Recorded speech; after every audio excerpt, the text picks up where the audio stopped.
कहते हैं कि किसी इंसान के सर्वनाश का सबसे बड़ा कारण उसका घमंड होता है। कुछ ऐसा ही किस्सा ऑस्ट्रेलियन टीम के साथ था। 2007 टी20 वर्ल्ड कप से पहले ऑस्ट्रेलिया एक ऐसी टीम थी जिसे हरा पाना सबसे ज़्यादा मुश्किल काम था, क्योंकि उस समय आईसीसी टूर्नामेंट में ऑस्ट्रेलिया का ही राज हुआ करता था। 2007 टी20 वर्ल्ड कप से ठीक पहले ऑस्ट्रेलिया ने 50-50 वर्ल्ड कप को लगातार 3 बार अपने नाम किया था। पूरी दुनिया ने मान लिया था कि 2007 टी20 वर्ल्ड कप ऑस्ट्रेलिया ही जीतेगा। तो बात है 2007 सेमीफाइनल की, जहां दुनिया की सर्वश्रेष्ठ टीम और इस वर्ल्ड कप की सबसे उम्दा टीम के बीच मैच होने वाला था। पर मैच से पहले की गई प्रेडिक्शन में यह प्रेडिक्ट किया गया कि ऑस्ट्रेलिया के जीतने के चांस 83% है। इस प्रेडिक्शन का क्या हुआ, आइए जानते हैं। सेमीफाइनल की शुरुआत अच्छे नोट पर हुई और इंडिया ने टॉस जीतकर पहले बल्लेबाजी करने का फैसला किया। गंभीर ने ओवर की तीसरी गेंद पर चौका जड़ स्कोरबोर्ड का खाता खोल दिया। इंडिया की तरफ से सब कुछ अच्छा चल रहा था, अच्छे शॉट्स लगातार लग रहे थे और स्कोरबोर्ड चल रहा था। उसके बावजूद भी 5 ओवर की समाप्ति पर इंडिया का स्कोर मात्र 26 रन ही था। छठे ओवर की शुरुआत होते ही सहवाग ने पहली बॉल पर जोरदार चौका मारा और रन रेट को बढ़ाना चाहा, पर अगली ही बॉल पर सहवाग ने जॉनसन को निक करा। इस कोशिश में वहीं पूर्ण विराम लग गया। अब पिच पर आए अच्छे फॉर्म में चल रहे रॉबिन उथप्पा काफ़ी अच्छी किस्मत उस दिन लेके उतरे थे। पहले ही बॉल पर हेडन ने उनका कैच छोड़ा और अगले ही ओवर में माइकल क्लार्क ने उन्हें जीवन दान दे दिया। अभी भी चिंता का विषय यह था कि इंडिया 7.5 ओवर की समाप्ति पर 41 रन ही बना पाया था और ऑस्ट्रेलिया जैसी मजबूत टीम के सामने यह शुरुआत हार की तरफ इशारा कर रही थी। और अगली ही बॉल पर गंभीर आउट हो गए और सलामी बल्लेबाज इस वर्ल्ड कप के सेमीफाइनल में कंट्रीब्यूशन नहीं दे पाए। अब पिच पर आए इस वर्ल्ड कप के सिक्सर किंग। आते ही उनके 2 जबरदस्त छक्कों ने ऑस्ट्रेलिया को यह बता दिया कि पिक्चर अभी बाकी है। पर इन 2 छक्कों के बावजूद भी इंडिया का स्कोर 10 ओवर की समाप्ति पर 61 रन ही बना पाया था। उसके बाद तो युवराज शुरू क्या हुए कि ऑस्ट्रेलिया को अपना खात्मा सा नजर आने लगा। युवराज सिंह के बल्ले को जो बॉल छू रही थी मानो बाउंड्री तक जाने के लिए मजबूर हो जा रही थी।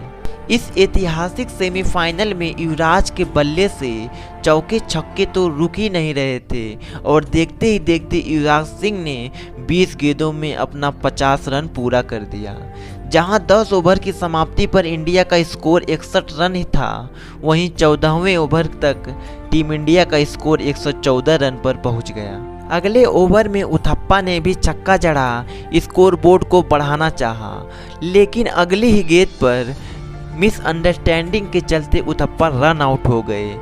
अब पिच पर युवराज का साथ देने के लिए आए कप्तान महेंद्र सिंह धोनी। आते ही साइमंड को एक तेज स्ट्रेट ड्राइव चौका मार अपने इरादे को ऑस्ट्रेलिया के ड्रेसिंग रूम में पहुंचा दिया। युवराज भी उसके बाद रुके नहीं, चौके छक्के लगाते रहे, लेकिन 17वें ओवर की तीसरी गेंद पर 23 बॉल पर 70 रनों की मैच विनिंग पारी खेल युवराज आउट हो गए। अभी भी इस इनिंग की 15 बॉलें शेष थीं। धोनी ने फिनिशिंग टच देते हुए तेजी से रन बनाए और चौके छक्कों की झड़ी लगाई। रोहित ने भी उनका इसमें भरपूर साथ दिया और धोनी ने अपनी पारी में 18 गेंदें खेली और उन्होंने 36 रन बनाए और इस इनिंग की लास्ट सेकेंड बॉल पर धोनी रन आउट हो गए।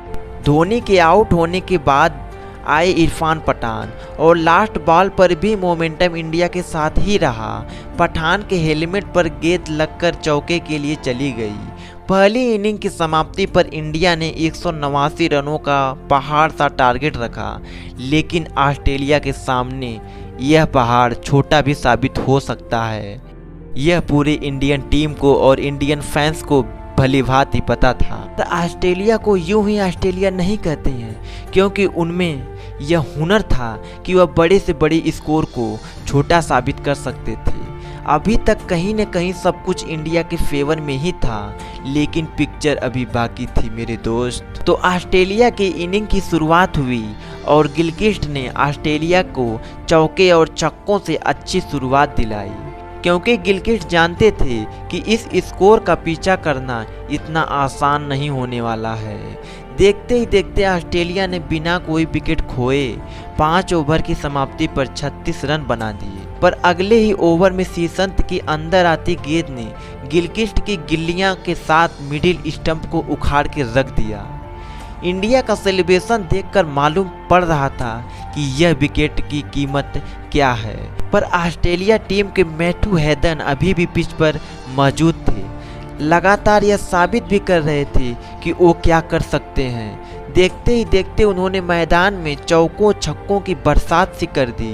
ब्रेड हॉज ने भी इनका भरपूर साथ दिया, पर 9वें ओवर की तीसरी बॉल पर इरफान पठान ने युवराज के हाथों कैच करा। वापस से मैच में ऑस्ट्रेलिया को पीछे ढकेलने की कोशिश किया। अब पिच पर आए एंड्रू साइमंड। सबको पता था साइमंड कितनी तेजी से रन बना सकते। अभी तक जो भी इंडियन फैंस ये मैच देख रहे थे, उनकी अभी डर से मुलाकात हुई ही नहीं थी, पर असल डर क्या होता है इन दोनों प्लेयर ने दिखाया। अब मानो साइमंड और हेडन शुरू क्या हुए बंद होने का नाम ही नहीं ले रहे थे। मैदान में चौकों छक्कों की झड़ी लगा दी और हर चौके के साथ भारत के वर्ल्ड कप जीतने का सपना दूर जाता दिखाई देने लगा। विकेट ने मानो इंडिया से किनारा ही कर लिया हो। जो रिक्वायर्ड रन रेट के भरोसे इंडिया अपने उम्मीद को जगाए बैठी थी, सहवाग द्वारा फेंके गए मैच के 13वें ओवर में हेडन ने 20 रन मार दिया। उस उम्मीद को भी बीच मैदान में गला घोट दी। अब ऑस्ट्रेलिया को 7 ओवर में मात्र 69 रनों की जरूरत थी और उनके हाथ में अभी भी 8 विकेट बचा हुआ था। उसके अगले ही ओवर में साइमंड ने भज्जी को छक्का जड़ रिक्वायर्ड रन रेट को करंट रन रेट से भी नीचे ला दिया। पर अगले ही ओवर में शीशंत की तेज तर्रार बॉल ने हेडन की स्टंप उखाड़ दी और इंडियन फैंस की उम्मीद को वापस जगा दिया। पर एक मुसीबत पवेलियन जा रही थी तो दूसरी मुसीबत बनकर माइक हसी पवेलियन से मैदान की तरफ आ रहे थे और दोनों ही प्लेयर ने ऑस्ट्रेलिया के स्कोर बोर्ड को बढ़ाया। पर एक समय ऑस्ट्रेलिया को 23 गेंदों में 40 रनों की जरूरत थी, लेकिन अगले ही बॉल पर हसी ने पठान को छक्का मार कहीं न कहीं मैच को ऑस्ट्रेलिया की तरफ ला दिया और अब जरूरत थी मात्र 22 गेंदों में 34 रनों की। और उसी ओवर में पठान ने साइमंड को बोल्ड कर पठान ने यह ऐलान कर दिया कि बड़ा खून पसीना बहाया है भाई, यहाँ तक आने के लिए इतनी आसानी से ये वर्ल्ड कप जाने नहीं देंगे। आखिरी के 3 ओवरों में ऑस्ट्रेलिया को 30 रनों की जरूरत थी और 18वें ओवर की पहली ही बॉल पर भज्जी ने क्लार्क को बोल्ड कर पूरे मैदान का जोश फिर से हाई कर दिया और बची 5 गेंदों में सिर्फ 3 रन दिए और रिक्वायर्ड 12 बॉल पर 27 रन ला दिया। उसके अगले ही ओवर में आरपी सिंह ने सिर्फ 5 रन देकर मैच को इंडिया की तरफ लाकर खड़ा कर दिया। पारी थी आखिरी ओवर की, जरूरत थी 22 रनों की और इंडिया और वर्ल्ड कप के फाइनल के बीच एक ही आदमी आ सकता था, वो थे माइक हसी। जोगिंदर शर्मा ने हसी को पहली बॉल डॉट कराई और अगली ही गेंद पर हसी को युवराज के हाथों कैच करा। युवराज के साथ साथ पूरे मैदान को झूमने पर मजबूर कर दिया। अब इंडिया और फाइनल के बीच कोई भी नहीं आ सकता था। बची खुची औपचारिकता को ब्रेटली को बोल्ड कर जोगिंदर ने उसको भी समाप्त कर दिया और भारत ने इस तरह से T20 वर्ल्ड कप के अपने पहले फाइनल में प्रवेश कर लिया। इसी के साथ एक यंग इंडियन टीम ने एक एक्सपीरियंस दिग्गज से भरी ऑस्ट्रेलियन टीम को घर का रास्ता दिखा दिया और बता दिया कि आप भी वर्ल्ड कप से बाहर हो सकते हो। तो कैसी लगी यह वीडियो? यदि पसंद आई है तो प्लीज़ एक लाइक इस वीडियो और उस इंडियन टीम के लिए तो बनता है।